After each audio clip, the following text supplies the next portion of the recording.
sebagai fenomena dasar dan ada di mana-mana bagi kehidupan sosial adalah bagian dari minat peneliti di hampir setiap bidang ilmu sosial, terutama dalam studi sosiologi, psikologi, dan komunikasi. Dengan demikian, setiap disiplin ilmu memahami komunikasi dari perspektif metode yang digunakannya, dan dari imajinasi peneliti dan preferensi teoritis yang terutama didasarkan pada pengetahuan dan pengalaman yang diperoleh secara lokal.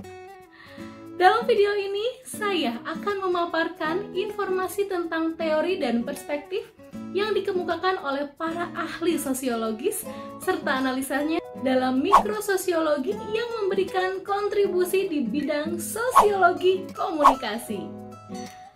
Sebelumnya, jangan lupa untuk subscribe channel YouTube ini, like, dan coret-coret di kolom komentar. Let's go!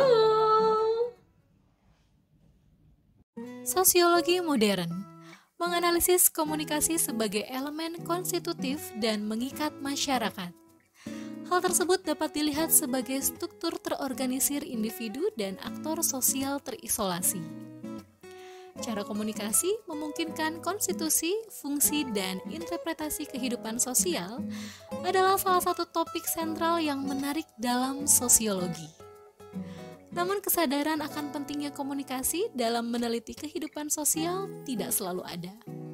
Kesadaran ini dikondisikan secara sosial telah berkembang seiring dengan meningkatnya signifikasi mikrososiologi dengan mengorbankan makrososiologi dan telah berkembang dalam awal abad ke-20 hingga saat ini.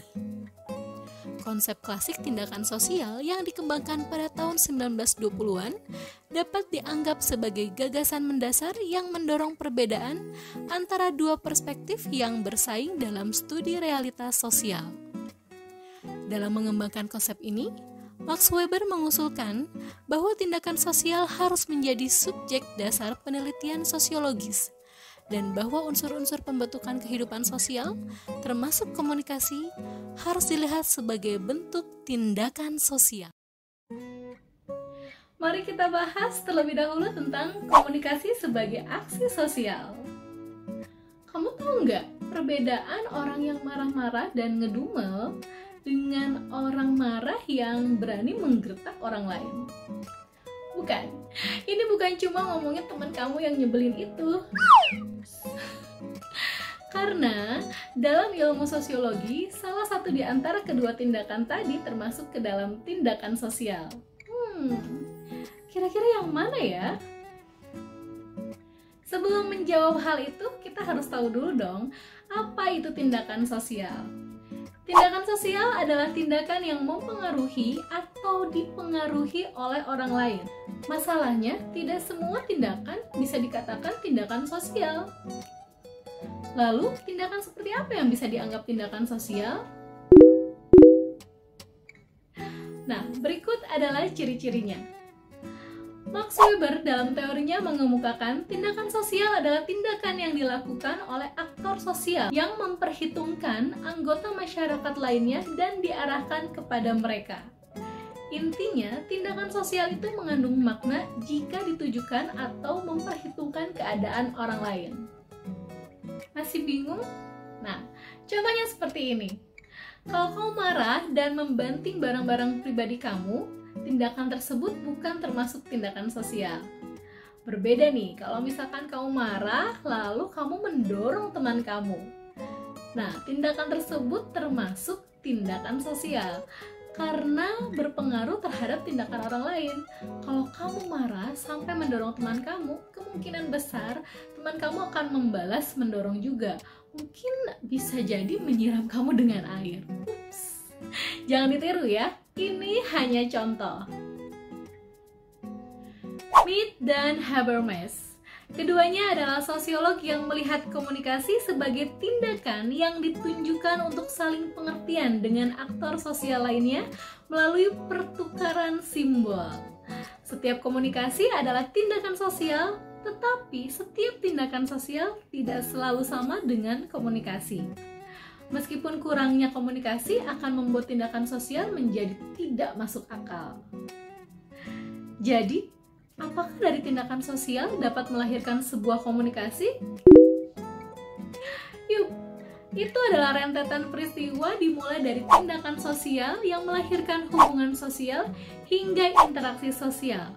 Ketika diakhiri terjadinya reaksi atau timbal balik dari kedua belah pihak. Baik antara individu dengan kelompok, maupun antar kelompok dari aktor sosial tersebut. Maka, peristiwa tersebut adalah transformasi tindakan sosial menuju komunikasi. Namun yang harus kamu ketahui, sebuah tindakan sosial bisa diperlukan tanpa adanya komunikasi loh. Beda halnya menurut Parsons. Tindakan sosial terdiri dari beberapa tindakan sosial yang saling berhubungan. Tindakan sosial diambil atas dasar tujuan yang diinginkan dan orientasi untuk realisasinya. Bahkan menurutnya, komunikasi adalah tindakan sosial yang melibatkan hubungan antara setidaknya dua aktor sosial yang masing-masing beradaptasi dengan harapan yang lain. Saling pengertian, adaptasi, dan kesepakatan adalah kunci penting untuk komunikasi dalam analisis komunikasi antar sistem. Parsons pun mengungkapkan faktor-faktor seperti loyalitas, pengaruh kekuasaan, atau uang sangat mempengaruhi. Dari penjelasan tadi, kita dapat menganalisis komunikasi sebagai tindakan bersama. Seperti apa? Seperti yang didefinisikan Blumer, tindakan bersama adalah bentuk tindakan kolektif yang lebih besar yang dibentuk oleh penyatuan lebih dari satu perilaku individu, seperti makan malam, perdagangan, dan pernikahan. Maka komunikasi timbul sebagai tindakan bersama yang terdiri dari beberapa tindakan sosial. Menurut Austin, komunikasi sebagai tindakan sosial juga dapat dianalisis sebagai seperangkat tindakan sosial seperti berbicara dan mendengarkan yang saling berhubungan karena mereka berinteraksi satu sama lain. Lahirnya komunikasi dalam tindakan sosial karena adanya situasi interaksi, peran aktivitas bahasa, serta hubungan antara konteks tindakan dan konteks sosial antar individu atau kelompok. Harus digarisbawahi ya.